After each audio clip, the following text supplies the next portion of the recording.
Welcome to this full review of the Tesla Model 3. Today in the long range version. Last time we had the performance version. You can also check out that one later with racetrack and so on. Today focus on the range and of course on German Autobahn here today. How does it perform there? Finally, it's also here in my testing hood. We can compare it also, how does it perform against other cars. So it will be very interesting to find out more about the Tesla Model 3, exterior, interior and the driving experience. I can tell you, it will be a very, very interesting review. And of course, as you know, on Autogefuehl, in full HD, full screen and full length. Let's go.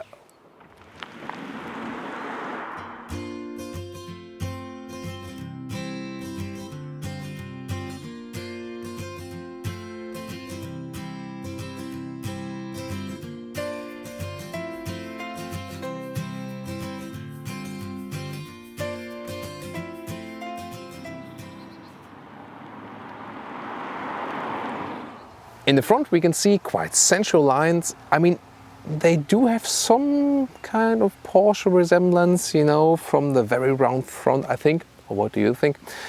And the headlamps come standard with LED, and there's also this LED daytime running light. The headlamps even won a comparison headlamp test for, you know, very good illumination.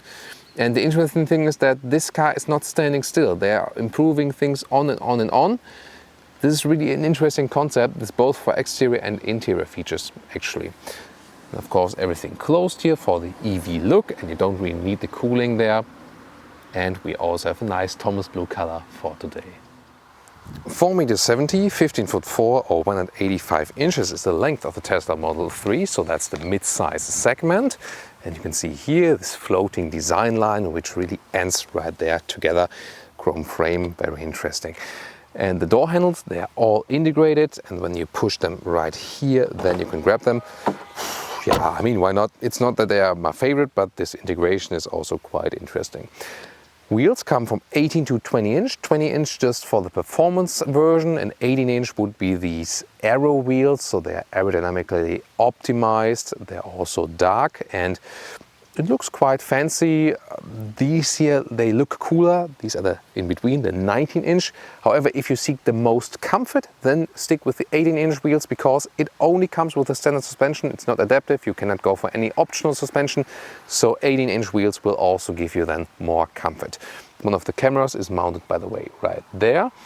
And you know, there will also be now the Model Y, the SUV version of this vehicle. But this one here, the classic, so to say, a mid-size sedan style with the Model 3. That's when I have my smartphone and move away from the car, or after just a little while, the car closes itself. Actually quite nice feature. So looking here at the rear, also a very simplistic design, not too much playing around with anything, and I think it's also a good design concept. By the way, since we do not show you any motor because there's no classic motor to be opened in the front, let's talk about the range and the battery capacity right here now. Either 55 kilowatt hours with the entry model and just rear-wheel drive, or 75 kilowatt hours with this one here, dual motor assist, because when we have one in the rear and one in the front. This is the long range model, and then the same setup for the performance model, which just is tuned a little bit higher software wise. And so the models also differ in speed, whereas the entry model is about 5.5 seconds in the acceleration figure. This one here is already about 4.5 seconds in the acceleration figure to 100 kilometers or 62 miles an hour.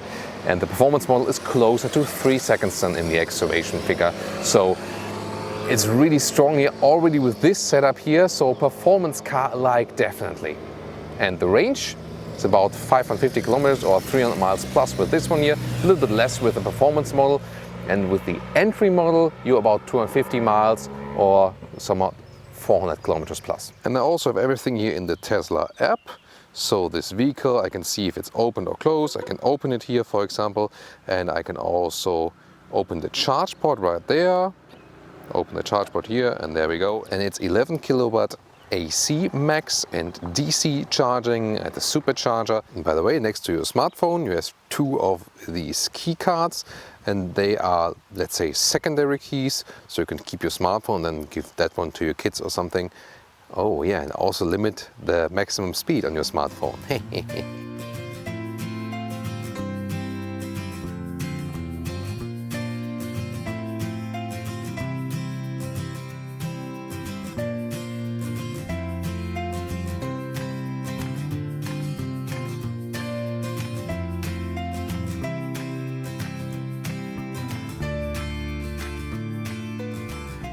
Now about the interior, soft touch here at the inside of the doors, and we also have nice Alcantara use at the inside of the doors.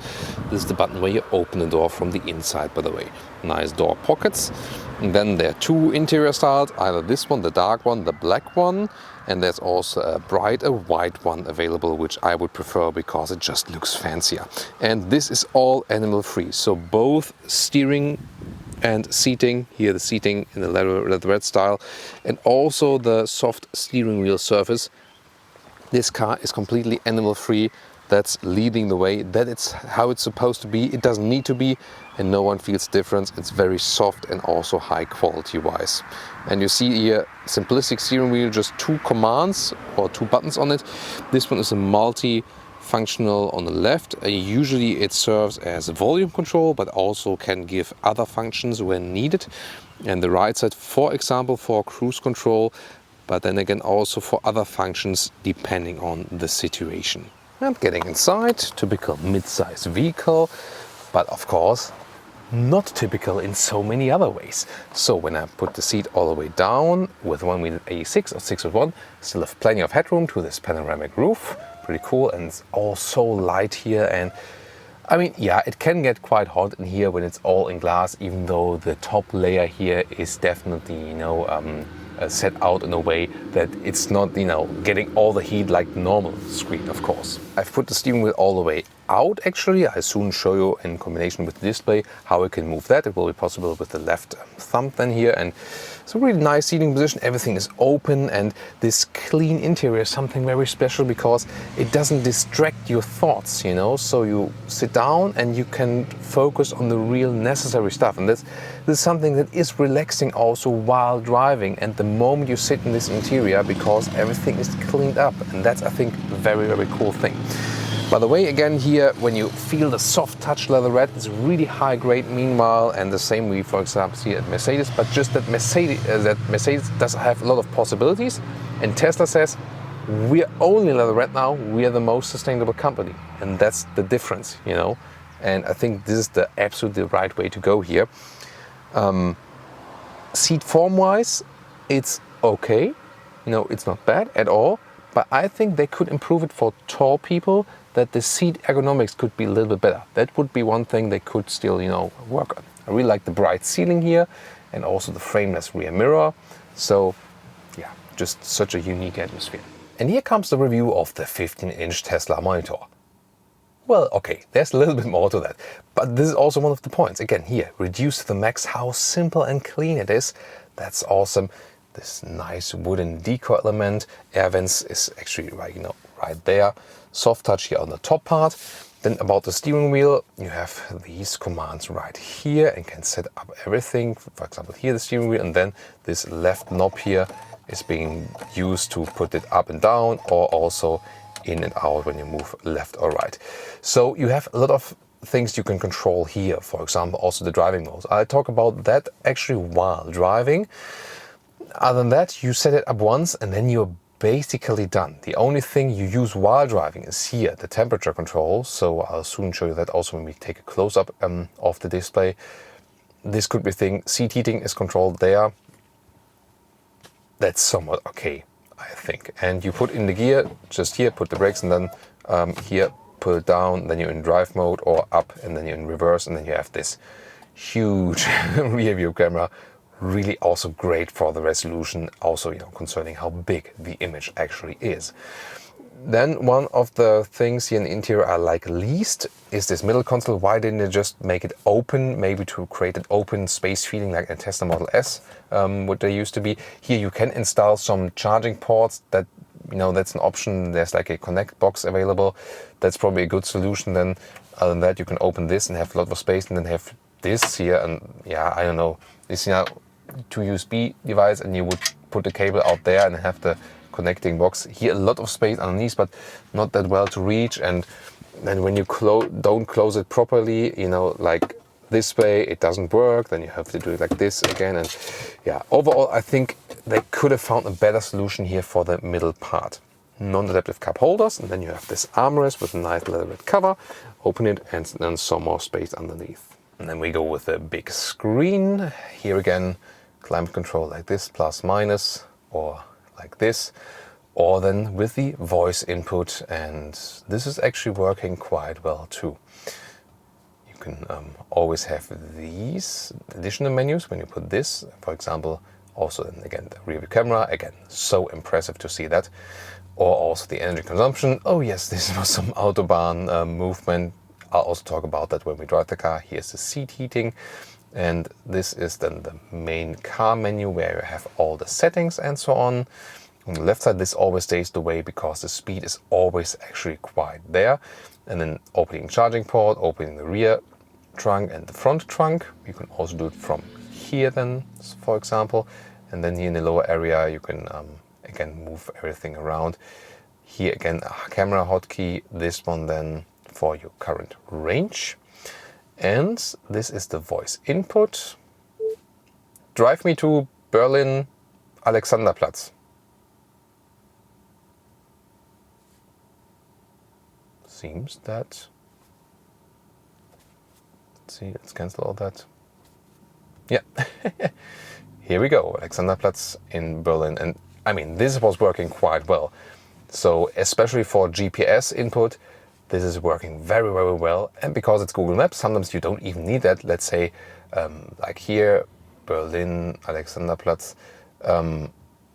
This also works very fastly because everything is also like so big. And even before that, it was suggested. So both with the voice input and with this one here, it's working very well. So I'm very satisfied with that. And I mean, just look at that. I mean, it's actually also quite fast. Even with the satellite view, you can also change that around if you want it a little bit simpler in the in the whole style.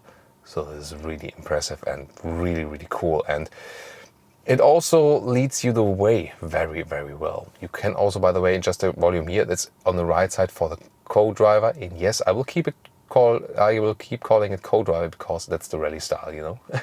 But you would do it on the steering wheel with your left thumb while driving.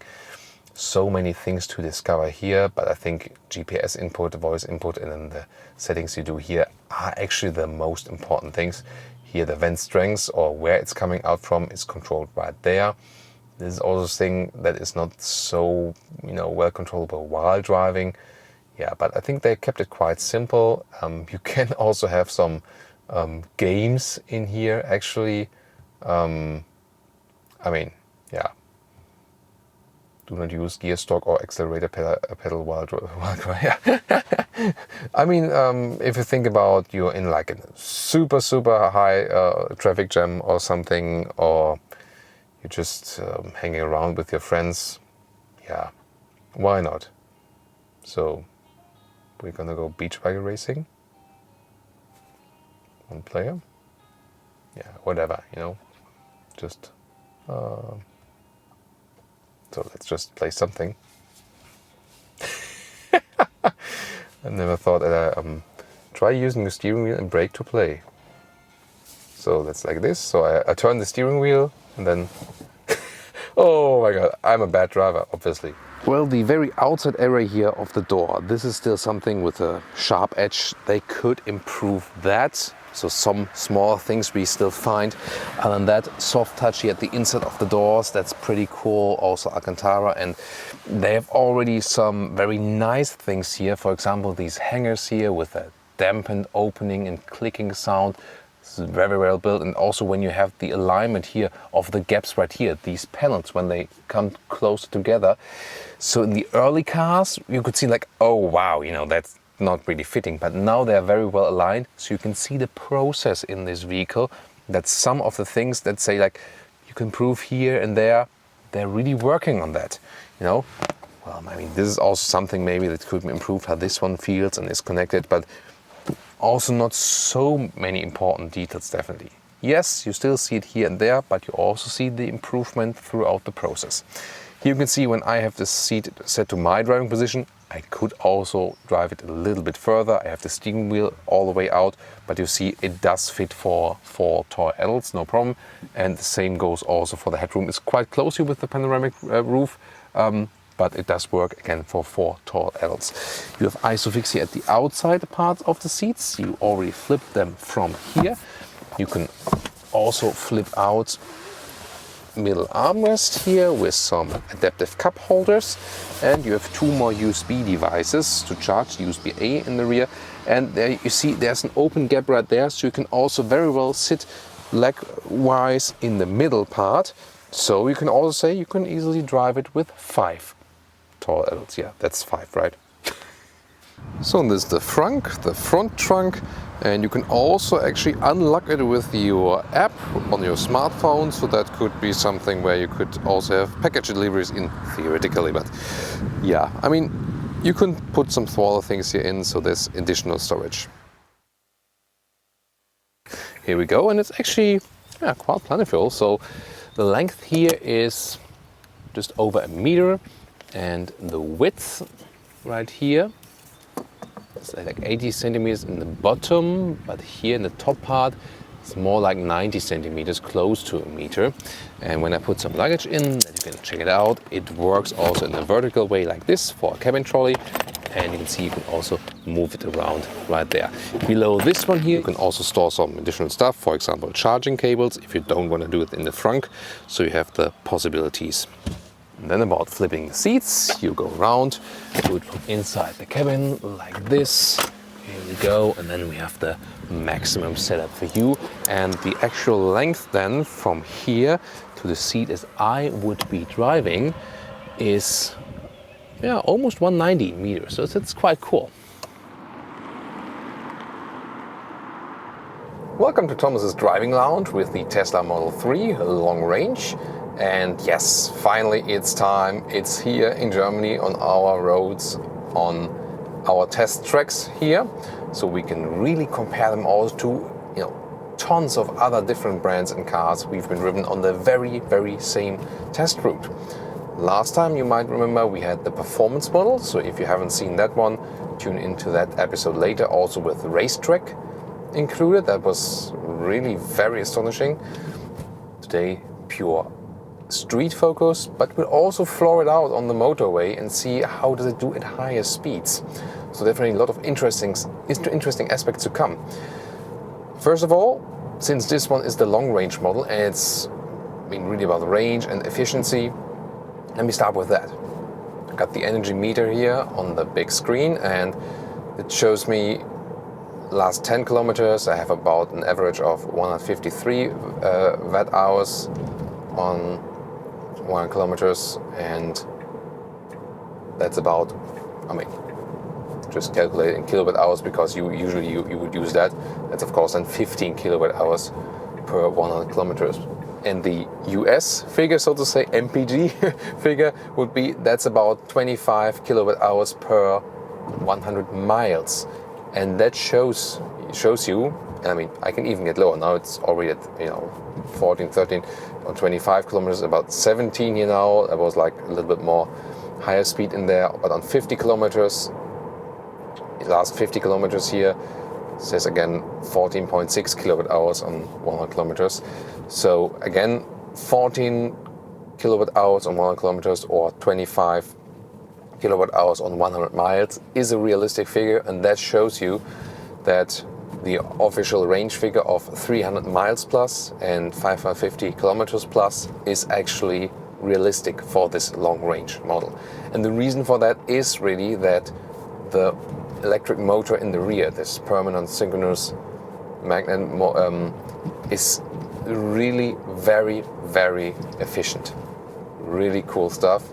And at the same time, you always have a lot of performance, if you like. And of course, the energy consumption also is being boosted up. One thing about this vehicle, we're driving it with 19-inch wheels. It does not have any optional suspension. Talked about it earlier, they go away where they say reduced to the max, which is kind of cool and also relaxing for the customer. But suspension is one of the weaknesses. It's not that it's like a super bad suspension or something, but when the roads are uneven, potholes and stuff, you feel it, especially here with 19-inch wheels, so you shouldn't go any bigger. I would actually take it probably with the 18-inch aero wheels. Yes, they don't look that good, but they give you more comfort in driving, and that's, I think, a big advantage.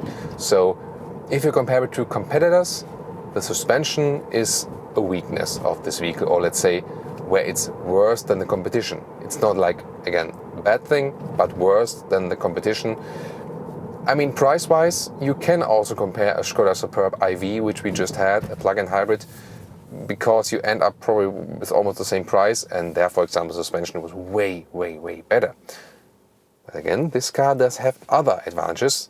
One of that, just talked about it, is that it's super, super efficient, and therefore also the long-term running costs are actually quite low.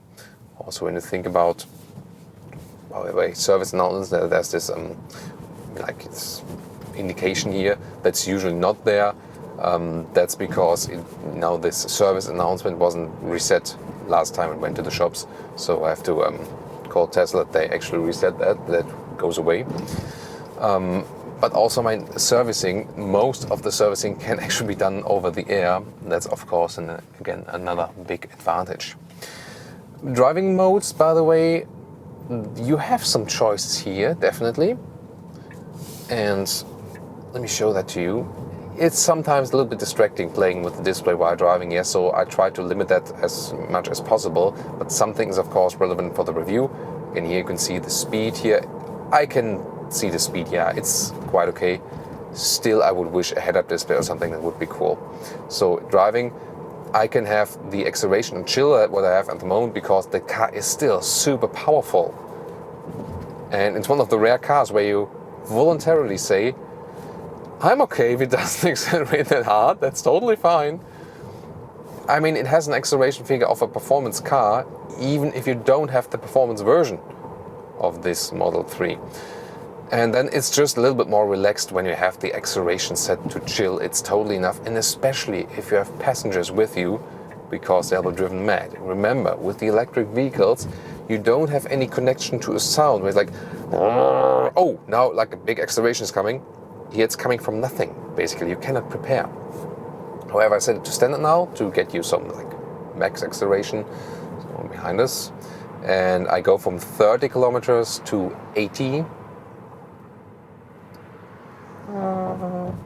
Like when? Like after this vehicle. Like now. Done.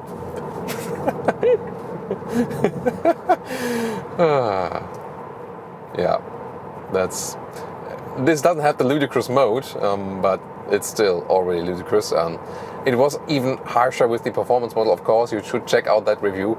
But I mean, it's crazy, and it's coming from nothing, you know. It's absolutely effortless, again, and wow, cool stuff. So here, now at the motorway, by the way, steering feeling is quite good. It's really precise. Don't have any dead zone area or something. You can also play around with that, by the way. So you can put it to sport, for example. Then you have a little bit more resistance. Yeah, going sideways here. Really funny in this construction site. Sideways in the construction site. Yeah, about that. So sports, you know, a little bit more resistance, if you like that, or comfort is a little bit easier to control, but that feels more artificial. So that's more arcade computer game style. So I would prefer standard probably, or maybe then even the sport. I mean, when you're parking in and out, it can be a little bit annoying when it's too much resistance. But when driving a little bit faster, especially here, sports is actually also a good setting. But probably again, the standard would be the best compromise. And then about the regenerative braking, recuperation, here set to standard. So when I lift the throttle, it's decelerating quite a lot. That's good. Or if I set it too low, it's more about when you want a classic car feeling, then it's recuperating just a little bit, but rolling a little bit further. I think driving with standard and having more this one pedal feeling so that you don't use the real brakes that often is probably a better choice. So my setup would be acceleration chill, steering mode standard, regenerative braking standard, and the stopping mode actually to creep. So you have three options there. Either when the car stands still, it keeps just as it is, it's being held, or to roll. So when you release the brakes, it's maybe rolling forward when it's going downhill or something. Or what's also possible, that's what I use, is creep. So when you release the brake, like with a normal automatic, release the brake and then it's creeping a little bit forward. That's what I set it to. So interesting as for this aspect, definitely. Then we have here, you see that the sensors are being active, the autopilot or the assistant systems, they're being activated here when you push this drive mode column twice down. And then you can set it like plus and minus here, which is, yeah, maybe not the best solution, I think, but you can also do it at the steering wheel, so that would be the better solution than for the driver here. Because, I mean, reaching over there is not really good while driving, so it's a good solution that you can do it with your thumb here at the steering wheel. Push it up, and then it increases the speed, and the distance to the car in front of us being kept. It's also quite nice that you're seeing what the sensor is seeing. That's actually quite cool. So, and depending on the situation, what was realized, not sure why it's not on at the moment. Actually, it is on. But I mean, I've been testing it quite well. Let's activate it once more. So at the moment, usually the steering wheel would signal, the steering wheel symbol here would signalize me that they also have the lane keep assist on.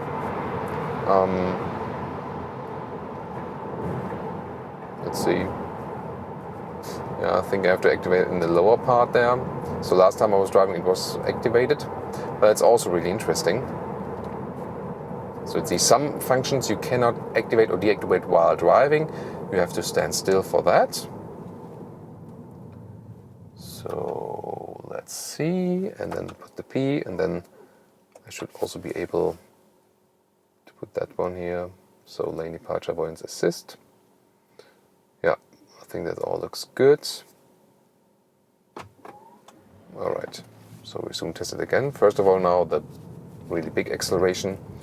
Driving acceleration standard, and then we can check it out. What about performance? By the way, I think it's not really very loud in this vehicle. We were about like 80 kilometers an hour, like 50 miles an hour, and it was really reasonably silent in here. Not only the electric car concept is bringing this silence,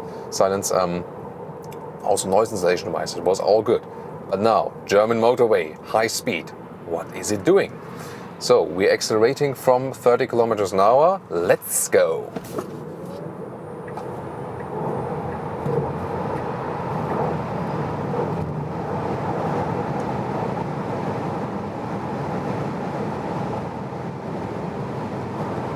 So that's 200 kilometers an hour, 125 miles per hour. Now, of course, it's getting quite loud in here, but I wouldn't say it's necessarily much louder than in some of the other combustion engine cars. And I mean, especially the acceleration from the get-go was so super fast. Wow, amazing. Of course, this car is not set out to have like this high acceleration performance then in the higher speed areas, and it doesn't need to be. And let's see, like a realistic Autobahn speed would be about 130 kilometers an hour. So like, 70 to 80 miles an hour. And here I think, yeah, there's something maybe where the German competitors would be a little bit better. They have, it depends on, the thing is, you don't have an engine sound here. So this can also be one factor where you say you realize wind noise a little bit more than maybe like when you hear the combustion engine. It maybe evens it out a little bit. Yeah, but I mean, no matter what, the perceived sound here at 130 kilometers an hour, it's of course more silent like in a Mercedes C or E-Class or whatever, But I think that's not the point about this vehicle. So I think they've done a good job with noise insulation. It's not bad at all. It's also one thing, I think suspension and like the noise insulation, these are 2 points where the German competitors are still better in a way. Told you earlier about the build quality. This is getting better and better here, so I'm seeing less and less difference in this respect. And then so many other things are really like, wow, cool thing they have done here. Now, also the lane keep assist is working. So that's when the steering wheel there is blue, this symbol, and now also lane is being kept. You might remember my Tesla Model S review from back in the days, like 2012 or 13, where the autopilot was still freely available and I could take my hands off the steering wheel. It's not meant to do it like now. It will also say, Thomas, don't do that, just to show you that the car is being kept in the lane, like, you know, as it's supposed to be. It's actually a quite good and smooth process, but again, here for safety reasons and no regulations for that in most countries yet. Keep your hands at the steering wheel for that. So. But it's actually working quite well. Pretty cool. So we can also take a look again here. The energy consumption, of course, went up with its acceleration, 27 kilowatt hours on 1 kilometer now for the last 10 kilometers. So this, of course, you know, really spikes it all the way. But that's no wonder, and it does the same with petrol engines. But overall, I mean, it's such a cool, calm, collected and balanced feeling in this vehicle. One thing I told you in the interior part is that the seating comfort to me is also better in some other mid-size cars. Skoda Octavia here, as we have there, or Octavia, as we also say, on the Skoda Superb, which I just had as well. And yeah, it's a bigger car, but then again, if you compare the prices, you end up with approximately with the same. So I mean, I love the fact that this interior is animal-free. I mean, that's actually to me one of the most important things. And they're going all the way through with this. This is definitely, again, leading the way in front of all other manufacturers. But I think one thing they could do is improve the seating comfort from the seat form-wise for taller people. If you're a little bit smaller than me, it probably won't be an issue. But if you're like 6 foot plus, like 180 meters plus, it's okay, but it's not where I would say like this is seating wise a super comfortable car, at least to me, and it's not. So I think seating form wise they could work on that. I also feel that, you know, the more I drive, it's also not that it's a car where I get back pain, but again, it's not like the, you know, like a nice SUV. That could be better than in the Model Y, by the way, or like the, you know, like some elaborated sport seats we've seen in the Skoda Superb again with the plug-in hybrid. These were really cool. So I think some things they can still work on, but that's bringing me also back to my initial thesis from also the first review. So the concept of this vehicle is genius, and it's one of the very rare cars which is up to date with the overall concept. And so you can still work on different small items, which, you know, the engineers can pick up from reviews or from customers or both and so on. So you can do that, like with the interior build quality, you know, from the first models we saw, and like say like there, and there. This is, you know, not good in the build quality. Then they took a look at that. It's like, okay, we can work on that. You know, we can improve that. But I mean, you can improve so many things and still have the wrong concept. That's the case then with other manufacturers. So I think this is the more promising concept because you can work from a, you know, better base, better platform for that. Interesting, right? So now back again and also through the tunnel, and as here again we have a higher Autobahn share here because for our US viewers they drive highway a lot, and of course we want to bring it out to the German motorway today here to see what it's capable of. And again, I'm really positively surprised about the noise insulation. Obviously, also this has also something to do with further work on, you know, on details of the car. That this has been improved. This is quite cool, and everything from the driving features feels very solid. And this car is really well to control and likable. So you have a different feeling in this vehicle driving wise than with any other vehicle. Not only because it's electric, this car has its own vibe, you know. So it's really hard to explain. Really don't know why that is, but it definitely has something special. So one more acceleration here now from 90 kilometers when we're already at speed. What does it do? Still, what a push. And now to, yeah, that's 180 kilometers, that's fine. And look how stable the car is still on the road, and this is a normal suspension. It does not react on the situation, and I don't have too much body roll. It's not too soft, it's not too stiff. Just the pothole thing, you know, I talked about earlier, but here, and also then with the standard steering, when I do a lane change at higher speeds, it feels somewhat artificial, yes, a little bit, but very precise to control, and also the commands are being followed. See, like just slight steering commands and everything has happened. So again, not the most natural feeling, but yeah, some spaceship kind of feeling, I would say. Now I lift the foot off the throttle, recuperation, now I'm gaining back a lot of energy. That's of course good, because when I'm driving so fast with normal vehicles, let's say normal combustion engine vehicles, the question is, what is normal? Yeah, normal is just what, it's also with a lot of bad things that are happening. Then people say this is normal, so I try to avoid that, so cancel that, what I said, because normal is just what the majority of people do at the given moment of time. So doesn't mean it's good or bad, you know. So let's say combustion engine, the energy would be lost now, but here now, like this, yeah, not very useful acceleration I did. It was of course here for the testing purpose. Again, at least I can gain back some of that energy right there, so that's good, you know. So very interesting again here from our driving perspective on the German motorway. So it performs even better here than expected. When I was driving it in France, also on the motorway, I couldn't drive so much high speed, but I'm really impressed what this car is also capable here on the motorway. I did experience that on the racetrack. On the racetrack, this thing was that it's a super track car. On the racetrack, however, you wouldn't need a different, stiffer suspension to have less body roll. But I mean, seriously, you can buy this performance model from stock and just add some other springs or something, racing springs, and then you have a perfect track car. And that's it. And had hardly any like real race car costs. And also like long term, and you will use tires and tires and tires. And that's it. Even not even much of the brakes, you know. Very interesting as for track. But here long range, of course. Yeah, we also had the big acceleration here today. We wouldn't do that when we would just drive for the maximum range, but we already cleared out earlier that the range is actually quite good, very efficient vehicle.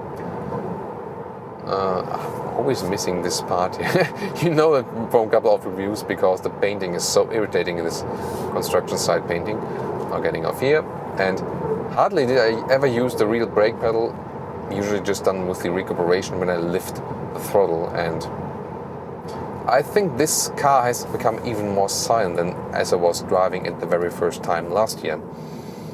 And then again, what I said earlier, such a development from the first show cars to the car right now here, as everything, you know, is built around you. So, and about this special or unique vibe, it just gives you some kind of positive futuristic feeling, not too futuristic, so it's not an unrealistic feeling you get here.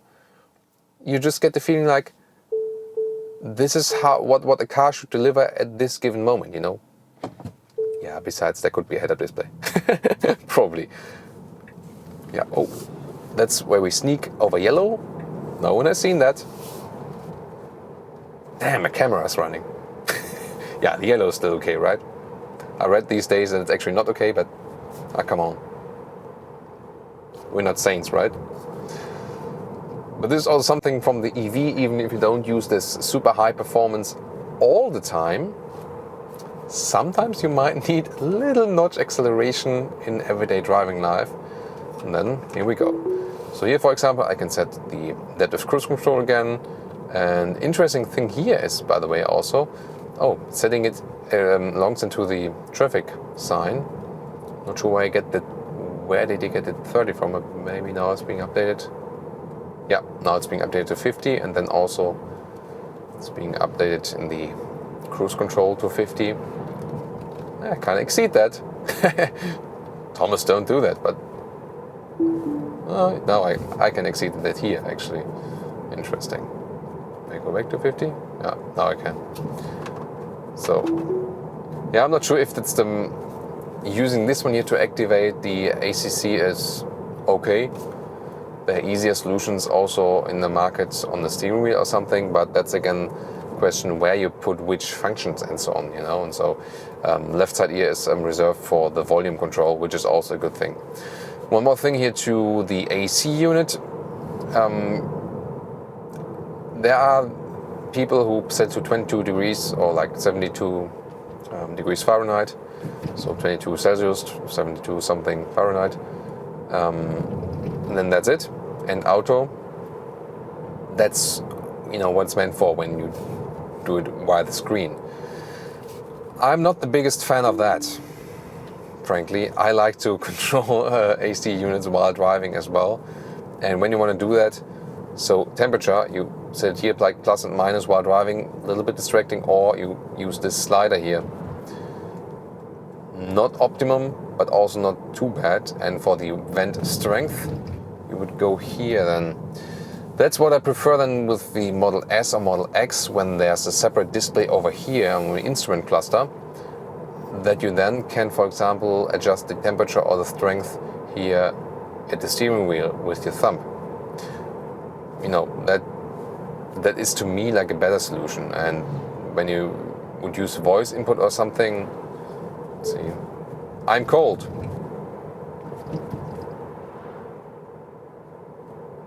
Yeah. I'm still cold. So 1.5 degrees increase. I mean, you can press then and then talk to the car. Let's say, set temperature to 20 degrees. That works as well. I mean, you know, these voice input systems, they're replacing then some needs for buttons. Still, to me, like volume, I have it here on the steering wheel, that's okay. And AC control, to me, this is still a button thing. I'm not sure, what do you think? You okay with that here? And with possibility of a voice input? Yeah, or maybe like having a possibility of like pressing the voice button here at the steering wheel, or saying like, hey Tesla. Maybe that could be another possibility or something to make it even a little bit easier. You know, by the way, a lot of potholes, and I feel the suspension is not doing that of a good job. Again, not super bad, but not extremely good like other features of this vehicle. So yeah, if you conclude it, I would say awesome in its efficiency. What a great, unique driving feeling. Excellent acceleration. Really silent. Noise insulation is good, very good. Suspension could be a little bit better. That's maybe one thing, yeah. Control input, you can also argue about that. Again, head-up display would be nice, and maybe some other control features, and this middle console, but yeah, that doesn't have to do so much while to do with driving. But overall, such a great handling vehicle, so unique. Seating comfort could be better a little bit long term, so they could work on the hardware there. But other than that, I think if you look at the EV market and look at price performance, and of course look at the range in the comparison to the price, what you get, and then this, we can't really say futuristic concept, like up-to-date concept, and then software, and the software hard, like the CPU wise, and so when they are like 5 years ahead of the competition, and the all animal free concept. So many things that are really market leading in this vehicle, even though with some minor things there's still room for improvement, of course. But I think, yeah, still one of the most interesting vehicles on the market at the moment.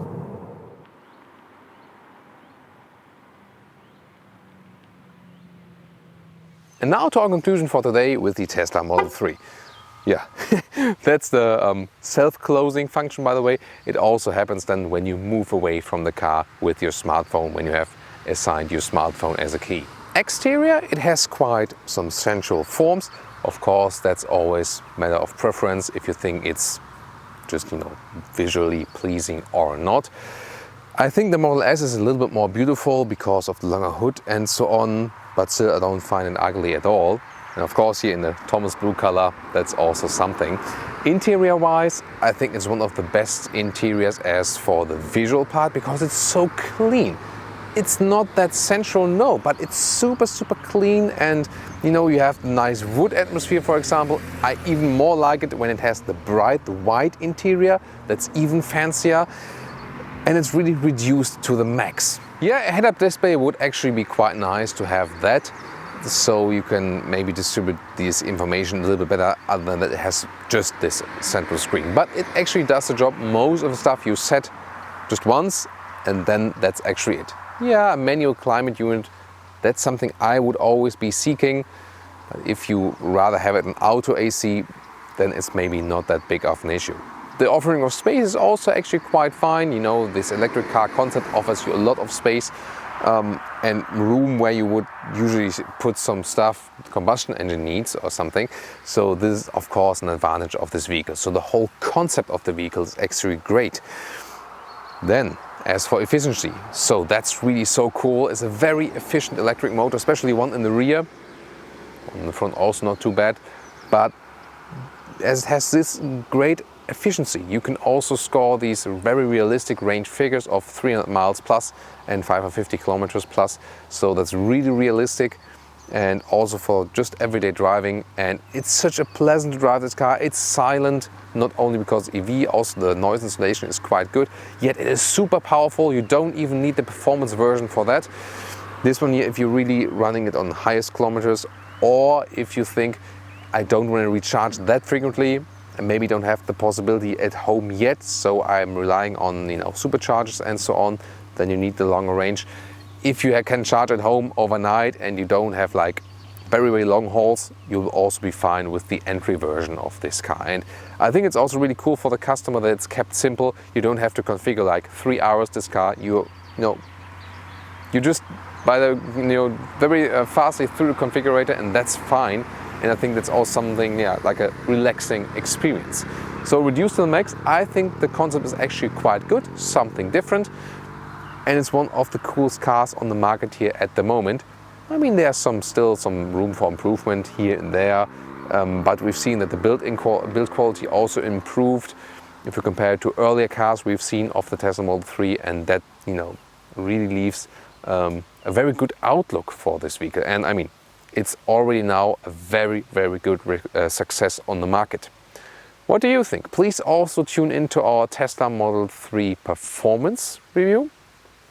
Did quite well on the motorway, surprisingly good even at higher speeds on the Autobahn, but we already had tested it on the racetrack, which was also very cool. So check out the other review, and of course some comparisons of the cars, or maybe the combustion engine compares, the classic ones. We also have these reviews all out there. Looking forward to your feedback, and see you next time.